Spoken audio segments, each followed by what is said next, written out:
The different lanes are different scenarios, so we can teach the soldiers how to address different types of casualties, different types of injuries, different types of wounds.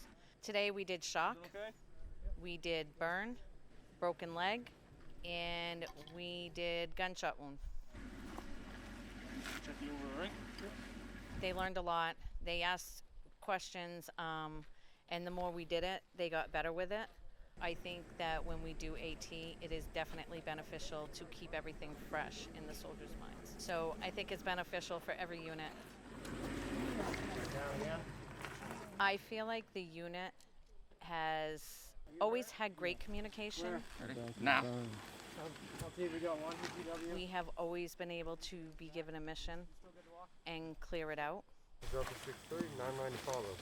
1-1. 2, current. 3, 2. We stick together and we train very well together.